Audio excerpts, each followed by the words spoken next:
Hello, dear listeners, and welcome to the Ghost Queen's House of Horrors. Today, we have a story written by Hinterland Lily. Full disclosure, I 99.9% do not believe in the paranormal. I grew up in a farmhouse in the middle of nowhere. I have a big family, so it was somewhat rare to be home alone. One evening, the family went grocery shopping, but my sister had homework, so she stayed home. It's about 40 minutes to get to the nearest big box grocery store, so we'd always make a trip out of it. Get dinner, maybe see a movie, etc. This particular night, we got home around 10 p.m. and my sister was sitting outside on the old Kristen, crying her eyes out. We asked what was wrong, and she told us she was doing her homework and watching TV when she heard the back mudroom door open and footsteps on the kitchen hardwood. She thought it was a bit early for us to be back, but figured we must have just shopped and came directly home. After a couple minutes, she realized that no one had come in. She went to investigate, and the back door was closed. There was no sign of anyone home. The car we took to the store was still gone, and the other cars were where they were previously. Now, when you come in the back door, you can either come into the house through the mudroom or turn and go down to the basement. So, in her mind, she figured someone must have gone to the basement. Knowing that no one should be home, she freaked out and decided to leave the house. She ran to one of the cars, locked the doors. Mind you, she was 13 at the time and didn't have a driver's license, and hid in the car. She stayed there for over an hour before getting out to investigate. As she walked to the back door, she claims that it opened right in front of her, and there was no one there. She started running back to the car she was hiding in, but at that exact moment she saw us pulling into the driveway. She broke down crying, and as we were trying to figure out what happened, she told us that something was in the house. So anyway, she's in hysterics, explaining that something is in the house and we need to check the basement. So my dad and I, naturally skeptic, my sister had a habit of watching paranormal ghost hunter shows and scaring herself. We explore the basement and there's nothing down there. My dad walks around the entire upstairs floors and doesn't find anything. In the meantime, the rest of us are unpacking the car and putting the groceries away. I bring in the last of the groceries, shut the trunk doors, and walk inside. I noticed that in the farthest back room of the basement, there was a light on. The front two rooms of the basement are on a switch, but the back two rooms require a pull string to operate. With the angle of the stairs and doorways between the rooms, I can easily see the light, but cannot see the dangling ball. I stare at the doorway to the back room for a second or two and contemplate whether to go pull the string or just leave it. I take 2 steps down the stairs toward it and hear the unmistakable ka-chink. A pull string being pulled and the light goes dark. At first I'm wondering if my dad is still down there, So I set down what I'm carrying on the kitchen table and walk into the living room. My dad is already in his chair on watching TV. My mom has my sister calm down and basically said, "You imagined it," in the classic TV parent fashion. I walk over to my dad's chair and whisper that I'm going to lock the mudroom door tonight. A little side note, the mushroom door, the mudroom door, has a lock on it that we installed so any of his kids got locked out of the house during winter, we could get into the mudroom and be warm. But someone couldn't really break into the main house while no one was home. We kept the actual exterior back door unlocked most of the time. If someone wanted to steal the washer and dryer and old paint cans out of our basement, so be it. At first, he was confused because we never locked that door at night when we were all home. But he took one look at my face and just nodded. Anyway, I lived in that farmhouse on and off for 25 years and still own it today, though I don't live in it. Never experienced anything inexplicable except the weirdness of that one night. My sister never really liked the house after that, but she eventually got over it. I just never be able to forget that chink burned in my brain forever.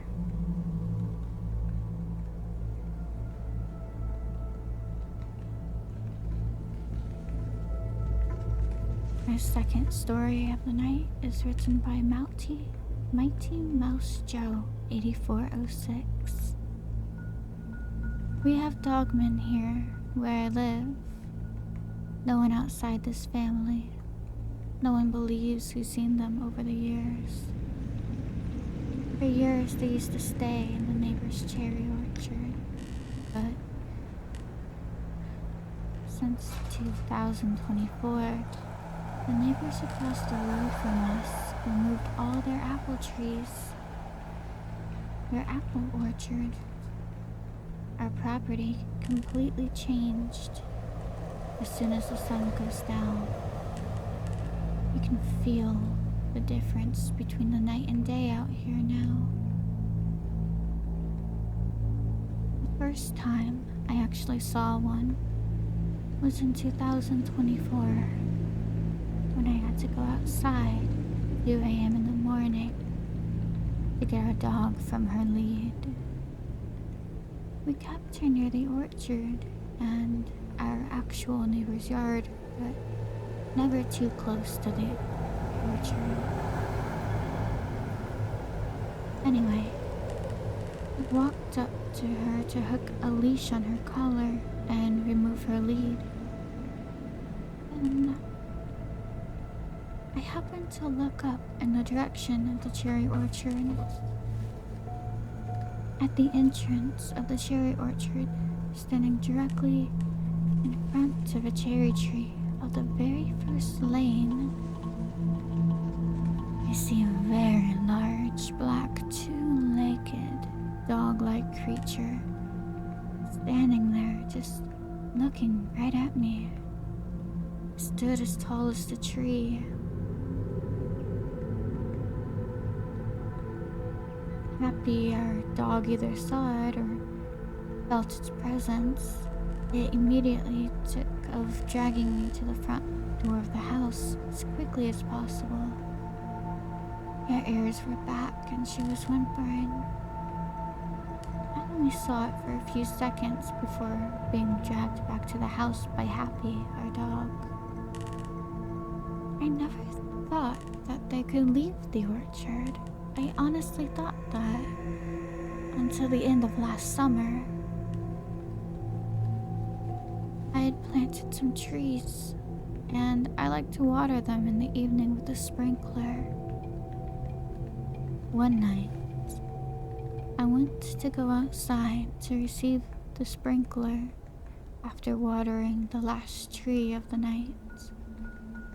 It was about 11 p.m. when I stepped outside to go the sprinkler and turn the water off.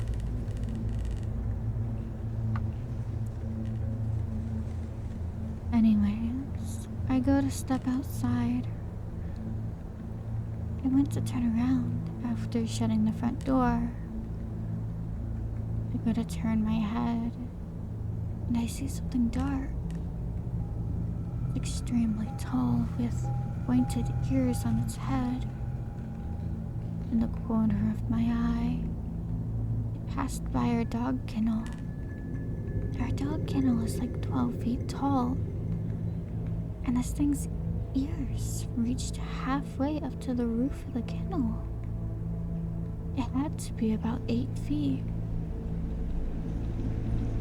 Then it completely vanished by the time it took me to turn around and look in the direction I saw it. It's an open field. I have a 3x3 foothole near the kennel in the direction it went. I have ADD, so I keep forgetting to bury the hole. We live 12 minutes outside of town, out in the country. Our neighbor never comes on the property without our permission, and the neighbors don't have any older kids. Plus, you would see anyone on the property. We also have hop fields that border our property on one side. Neighbors next to the hop fields, you can clearly see into their property. No one has privacy fences around here, just regular wire fencing. One other time, when I was up at the irrigation pump turning off the water for the night, I heard something very large and heavy walking towards me from the neighbors to the right, just before the cherry orchard. I immediately looked over to the direction it was coming from. I saw nothing. I even looked with the flashlight I had, but there was nothing there. Another night, I went to grab a sprinkler at this elm tree that sits the closest to the cherry orchard. As soon as I bent down to shut the water orchard off, As soon as I bent down to shut the water off on the sprinkler, to pick up the sprinkler, I could clearly hear something walking out of the cherry orchard and straight towards me. I refused to look up. I grabbed the sprinkler and the hose. I turned towards the house and immediately started walking towards the house as quickly as possible. The sound of the footsteps stopped as soon as I got in the lights of the house. Thankfully, because I still had to go to the irrigation pump to turn the water off before I could go back into the house for the night. My dad has always denied there was anything out there until recently. He saw one walk up to the house and walk by his vehicle in the driveway. My uncle has seen them too. It's not just me that sees or hears these. I know you're supposed to ignore them, but sometimes it gets hard to ignore them when they keep showing up.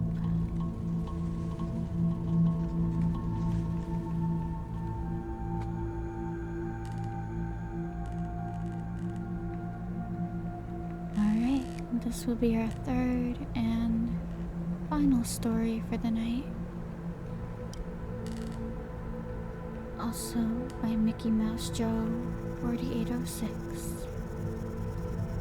I live in Washington State in the lower Yakima Valley area of the state.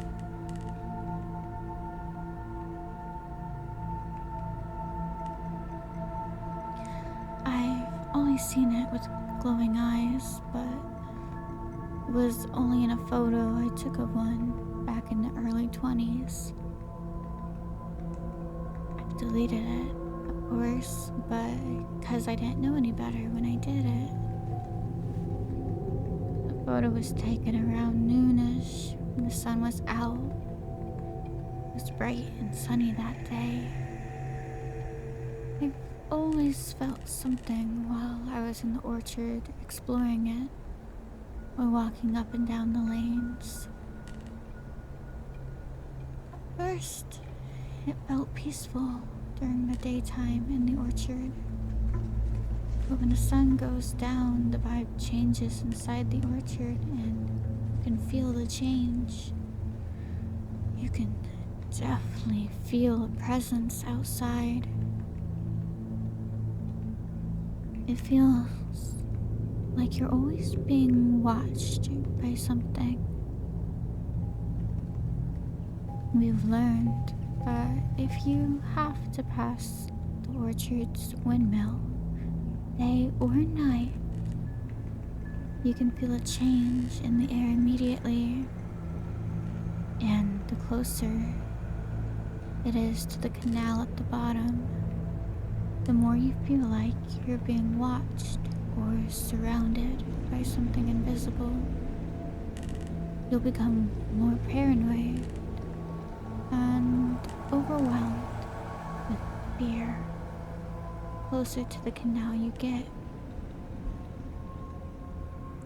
My dad is an old retired Navy veteran, and when our dog Happy was a puppy, she got loose from Dad. Happy ran down to the canal at 3 in the morning, where my dad very quickly caught up to her.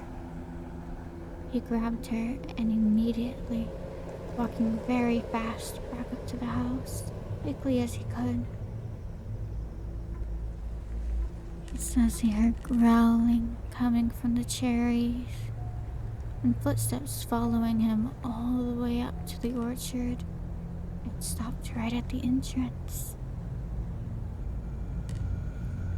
My dad doesn't scare easily, but he was scared that night.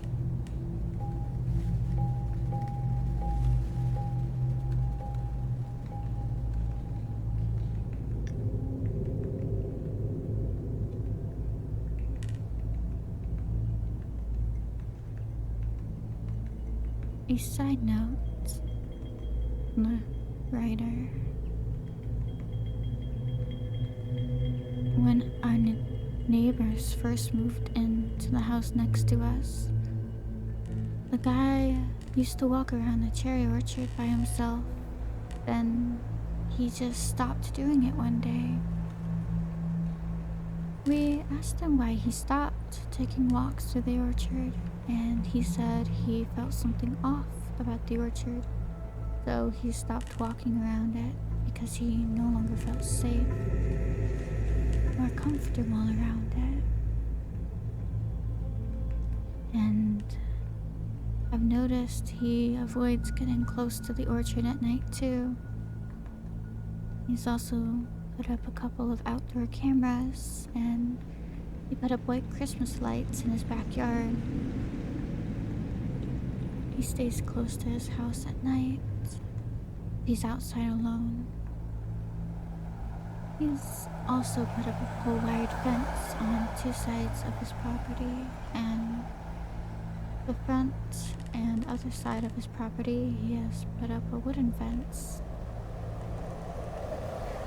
Our other neighbor used to go for walks daily near the cherry orchard when they first moved. They stopped too. They were here first before the current neighbors. Randomly, the years during cherry picking season, someone would, quote, fall off a ladder, and an ambulance would get called out to the orchard to take the fallen person to the hospital. I find it odd that a well-seasoned cherry picker would fall off a ladder. Of course, it hasn't happened after the cherry orchard was sold to someone else. But we rarely see the new orchard owners do.